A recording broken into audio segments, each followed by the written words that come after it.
Bonjour, aujourd'hui je vais parler de la Pâque et des deux témoins. La Pâque de l'Éternel et les deux témoins de l'Apocalypse. Mais la première chose, avant de parler, il faut honorer l'auteur de toute vie. Donc, comme je le dis toujours, je dis bonjour à Yeshua et je dis Seigneur des Seigneurs, Roi des Rois. Nous t'invitons, Seigneur, dans ce temps, Seigneur, parce que toi-même, tu es l'auteur de toute création, l'auteur de toute vie. Tu es venu, Seigneur, afin que nous ayons la vie et la vie en abondance.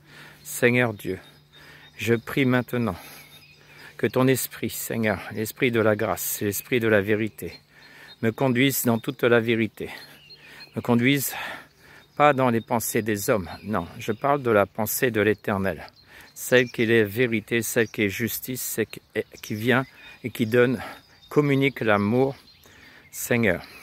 Donc comme je reviens de dire, je vais parler aujourd'hui de la Pâque de l'Éternel et les deux témoins de l'Apocalypse. Pour comprendre qui sont ces deux témoins, quelle est leur mission, qu'est-ce que Dieu leur donne comme mission à ces deux témoins. Donc je vais parler de cela. Donc comme dans toute chose, il y a les images des choses à venir. Donc nous allons revenir à la source pour comprendre. On revient au temps de Moïse, la Pâque au temps de Moïse. Que représente la Pâque au temps de Moïse? Un jour, Dieu appelle Moïse à 80 ans et lui communique sa mission.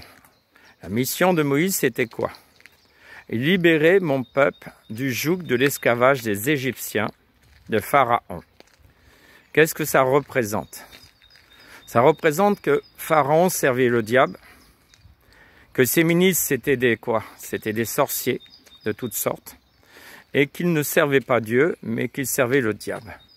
Et que le peuple des Hébreux était sous la sorcellerie, sous les dominations sataniques, et son peuple, pourtant, si vous lisez dans la parole de Dieu, ils étaient plus nombreux, numériquement, juste même Pharaon eut peur. Donc, il donna l'ordre de tuer les premiers-nés des Hébreux, parce qu'ils étaient trop nombreux. Vous voyez, un peuple nombreux, 12 tribus, des chefs, et pourtant, ils ne peuvent pas sortir de cette domination. Donc ça veut dire pourquoi?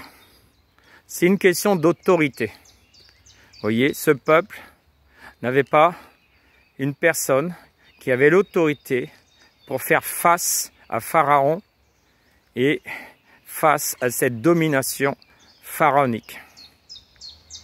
Donc Dieu suscite un homme, un libérateur, Moïse, et lui donne l'autorité et met à côté de Moïse un autre homme qui est son prophète, le prophète de l'Éternel. Donc ces deux hommes, un représentait Dieu sur la terre, l'autre était le prophète de l'Éternel, et Dieu donne à ces deux hommes une mission. La mission, c'était libérer son peuple du joug de l'esclavage des sorciers du diable. Donc, il l'envoie en Égypte et il commence à accomplir sa mission. Vous voyez que Pharaon n'a pas tout de suite obéi à Dieu. Il a fallu combien de tribulations sur Pharaon pour qu'il lâche et libère le peuple. Vous voyez que des fois, ceux qui servent le diable, ils pensent, non, non, on est plus fort que Dieu. Mais regardez, chaque fléau qui descendait sur Pharaon et sur le peuple égyptien, il les faisait fléchir petit à petit et faire comprendre que Dieu est Dieu et Seigneur des Seigneurs. Et que aucun homme ne peut venir à l'encontre de la volonté de Dieu, qui que s'il soit. Donc les fléaux ont tombé un après l'autre. juste attend que Pharaon fléchisse et dise « Moïse, ton Dieu est Dieu ». Donc ça, c'était l'image des choses à venir. Et avant de partir, dans le désert, Dieu demanda qu'on sacrifie un agneau selon le nombre de personnes, qu'on prenne le sang avec l'isotope, une branche d'isotope, on le trempait dans le sang et on mettait sur les poteaux et les linteaux des maisons. De façon que l'esprit de la mort, quand elle passait, ne touchait pas ceux qui avaient le sang de l'alliance sur leur maison. Tous ceux qui avaient obéi, la mort ne touchait pas ces maisons. Mais tous ceux qui avaient désobéi, dans chaque maison, il y avait le premier-né qui mourait, juste au premier-né de Pharaon. C'est-à-dire, vous voyez, même les autorités qui avaient désobéi à Dieu ne pouvaient même pas faire quelque chose. Maintenant, nous voyons que ça, c'était l'image des choses à venir. Ça, c'était, comme je l'ai expliqué, le tave, les poteaux et les linteaux. Et aujourd'hui, cette image devait s'accomplir dans la nouvelle alliance, qui est la croix et Jésus-Christ. Son sang a été versé pour nos péchés, nos iniquités. Il a tout accompli à la croix de Golgotha et tout est accompli. Mais regardez aujourd'hui, pour celui qui sait discerner, je vais vous expliquer quelque chose qui peut paraître incroyable. Comme au temps de Moïse, vous voyez, les chefs des tribus d'Israël étaient esclaves sous Pharaon, sous les sorciers, tant que le libérateur n'était pas venu. Aujourd'hui, nous voyons que tous les ministères, je dis bien tous les ministères, sans exception, sont sous le joug de l'esclavage des ténèbres. Comment est-ce possible? Tout simplement, je vais vous expliquer. Tant que les deux témoins n'étaient pas venus, qui sont à l'image de Moïse et de Aaron, c'est-à-dire un qui est la tête du corps du Christ, l'autre le prophète, établi par Dieu sur le corps du Christ. Il y a bien des gens qui me diront, non, là, qu'est-ce que tu nous dis? C'est pas possible. La tête, c'est Christ. Oui, je suis bien d'accord. Yeshua est la tête spirituelle, mais la tête physique. Les apôtres, est-ce qu'ils sont spirituels ou ils sont aussi dans la chair? Nous voyons que les apôtres, les ministères sont dans la chair. Et ils sont, vous voyez, apôtres, prophètes, évangélistes, pasteurs et docteurs. Vous voyez où sont les ministères? Ils ne sont pas la tête. Non, non, ils ne sont pas la tête. La tête, c'est les deux témoins. Un représente comme Moïse Dieu sur la terre. C'est-à-dire un homme soumis totalement à Christ pour conduire le corps du Christ dans la volonté du Père. Vous commencez à comprendre? Pour ça que ce corps aujourd'hui est encore sous le joug de l'esclavage des ténèbres. Pourquoi ils sont dans l'esclavage des ténèbres? Je vais vous expliquer. Tout simplement parce que la plupart des ministères sont sous des pères spirituels. Ces pères spirituels les ont consacrés. Est-ce que cela est biblique? Non. Ce n'est pas biblique. Dieu, c'est lui qui appelle et c'est lui qui établit ces ministères. Donc, voyez tous ces ministères qui ont été établis par les hommes, ce n'est pas biblique. Ce n'est pas Dieu qui a fait cela. Donc, l'origine des pères spirituels vient d'où? Quelle est l'origine des pères spirituels? Vous remontez à la papauté. Remontez au pape, qui s'appelle comment? Très saint père? Excusez-moi, il n'est pas très saint. Il est très désobéissant à Dieu. Il ne se soumet pas à Dieu. Et il a fait des règles qui sont hors de la loi de Dieu. Et lui a établi des pères. Des pères qui se sont transmis à travers l'Église catholique, puis l'Église protestante, puis les évangéliques et toute forme de dénomination. Donc vous voyez, toutes ces dénominations sont sous un lien satanique de l'Église mère, la grande prostituée. Donc les filles mères, les filles de qui sont sorties de cette Église mère, vous êtes tous attachés à la grande prostituée. Que représente la grande prostituée? Là, on la présente dans le catholicisme, dans une statue, et on dit que c'est Marie. C'est faux, c'est pas Marie, la mère de Jésus. Non, elle représente la reine du ciel. Et dans le catholicisme, on l'appelle la mère de Dieu. Non, Dieu n'a pas de mère. Écoutez-moi bien, Dieu n'a pas de mère, il n'a ni commencement ni fin. Donc cette mère représente simplement la reine du ciel, la grande prostituée, la Jézabel, qui sera jugée en Apocalypse. Oh là, on est en Apocalypse. L'Apocalypse, on y est là. Hein, vous comprenez? On est en Apocalypse. Donc elle va être jugée. Mais dans ces pratiques de consécration, vous êtes consacrés à qui? Tous ces ministères, de toutes les églises filles qui sont sorties du catholicisme. Vous êtes consacrés à qui? Vous savez, quand une maman met au monde un bébé, il y a un lien. Vous voyez ce lien-là entre la maman et l'enfant? Vous avez un lien. Quand vous vous consacrez, à part des hommes, des pères spirituels, il y a un lien. Et ces liens vous attachent à qui? La grande prostituée. Donc ça veut dire que le diable est en train de ramener toutes les églises filles qui sont nées du catholicisme, protestantisme, évangélique et toute forme. Il est en train de vous ramener à lui. C'est pour ça que je me disais, mais comment est-ce possible que ceux qui avaient commencé avec Christ aujourd'hui ne comprennent pas? Ils ne comprennent pas que le diable est en train de les ramener à lui? Pourquoi? Parce que vous avez des liens. Et voyez, comme les 12 chefs des tribus d'Israël, ils ne pouvaient pas sortir de cet esclavage sans que Moïse, l'autorité, les libère. Eh bien, c'est la même chose aujourd'hui. Sans que les deux hommes, les deux témoins de l'Apocalypse puissent accomplir leur mission, vous êtes encore sous l'esclavage de la grande prostituée. Je vous le dis, que vous me le croyez ou croyez pas, je vous dis la vérité. Donc ces deux hommes vont commencer à faire leur mission.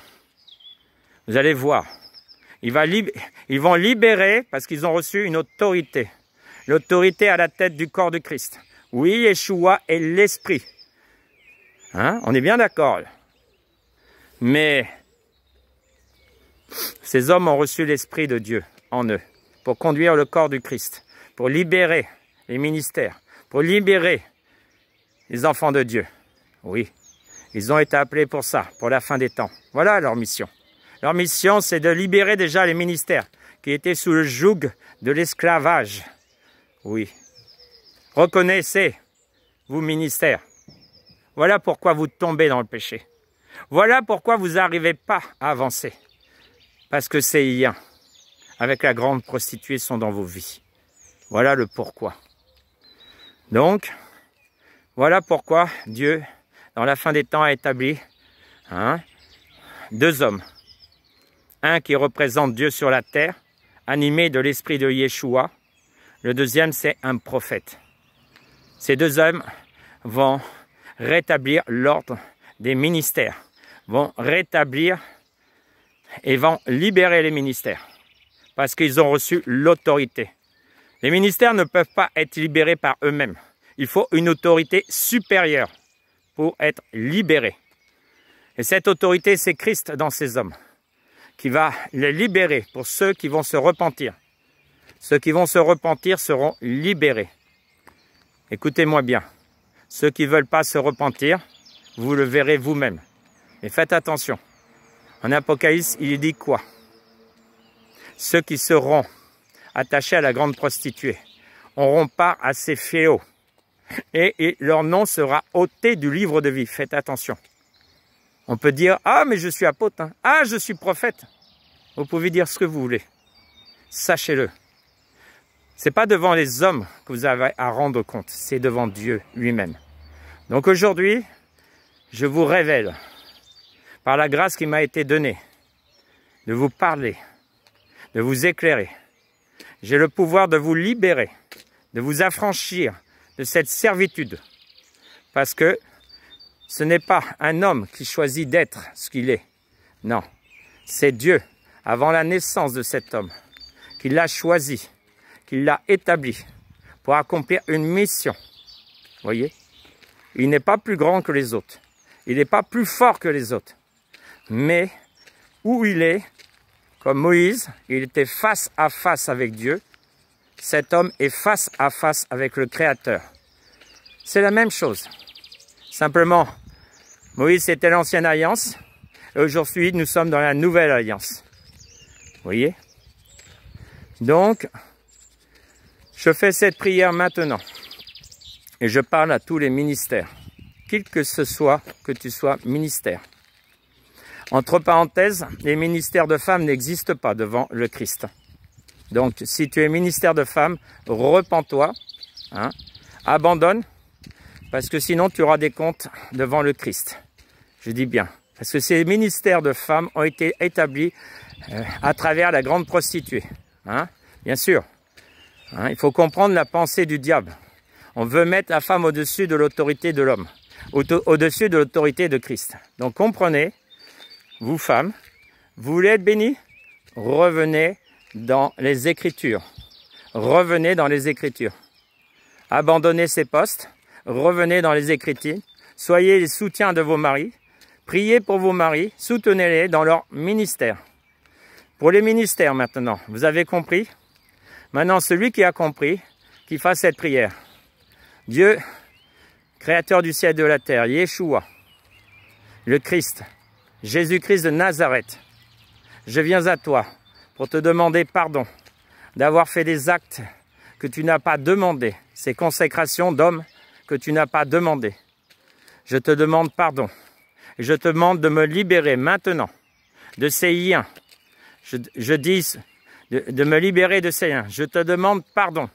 Libère-moi de ces liens de la grande prostituée dans mon ministère, afin que je puisse servir le Dieu vivant, le véritable, Yeshua, Jésus-Christ.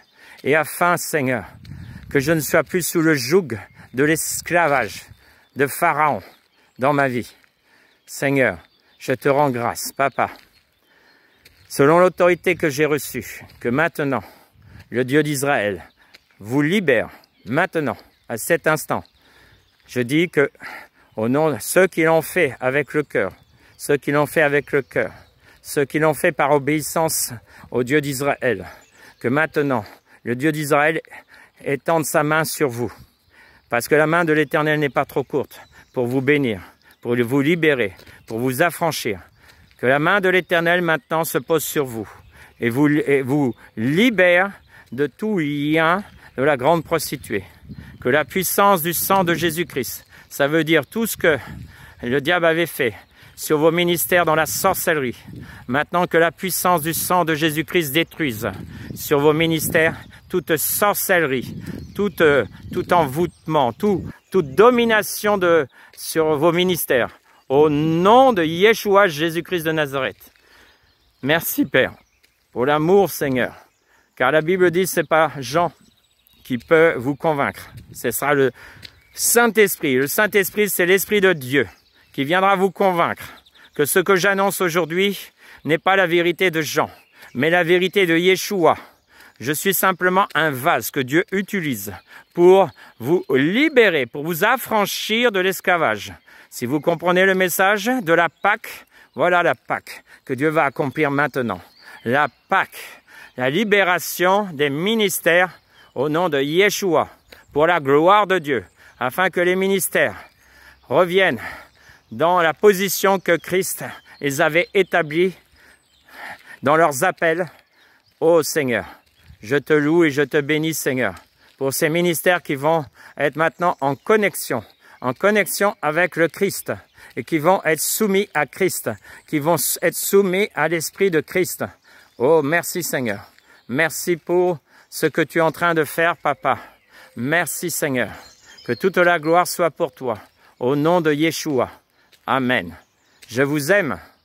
Je ne vous impose rien. Je vous dis, je vous aime.